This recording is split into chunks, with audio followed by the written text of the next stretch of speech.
大家好，我是田园，今天要分享怎么样在家里用最简单的办法做出跟餐馆一样口感的肠粉。准备一个盘子，一般是西餐盘，底部平的就行。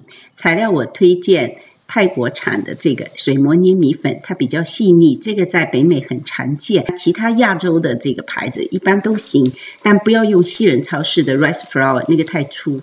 还有就是磷粉，它就是木薯粉的一种，很有弹性而且透亮。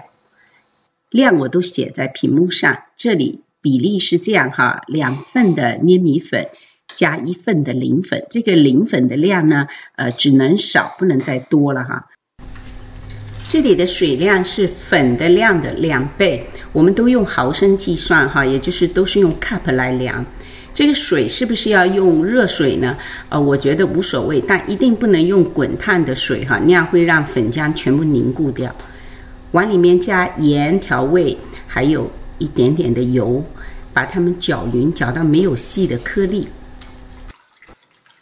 中间的配菜我选小油菜哈，任何一款油菜都行，取叶子部分，它很有清香味，把它切细了。然后就是小虾皮，你可以用小虾干啊，泡软以后切碎了再来用。蒸锅烧热，把盘子放平，往里面滴一点点的油，把它刷均匀了，油不要太多。当这个锅里面的热气开始上来的时候，往里面倒粉浆。那这个粉浆倒之前一定要充分搅拌均匀，一点都不能偷懒哈，这样才不会沉淀。粉浆盖过盘底就可以，不要太厚。那盘子要稍微调整到平衡，你就可以看得出来。再撒一些青菜，还有虾皮，但量都不要太多哈。加盖，用大火蒸2分钟，一直蒸到完全透明，也就是蒸熟了为止。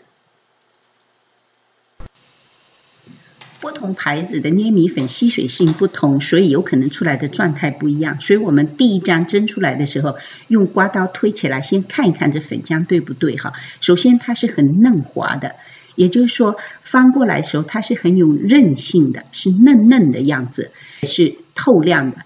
那如果你翻起来的时候发现它是很容易折断的，偏硬的，厚厚的这种感觉，那就不对，说明我们的水量不够，还要往里面再加一些水来调整。你看哈，这个放进磷粉以后哈，它会特别的透亮，这种嫩嫩的感觉很漂亮的。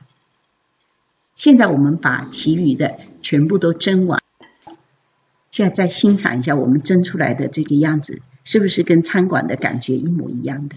非常的嫩。那田园这里再给大家推荐一个方法，也就是说我们把粉浆都倒到盘子里面以后，可以用微波炉高火加热1分钟，出来完以后的效果呢，就是微波炉做的会稍微偏干一点点。那么我们怎么调整？可以往里面再加多一点水量就可以解决。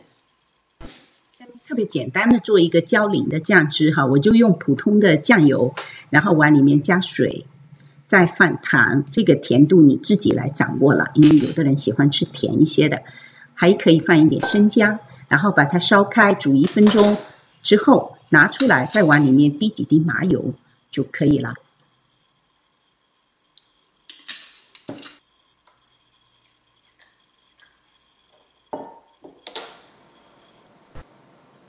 现在把酱汁浇上去哈，你现在尝一下，真的跟这个餐馆里面没有两样，有淡淡的米香和青菜香，我特别喜欢这种的肠粉。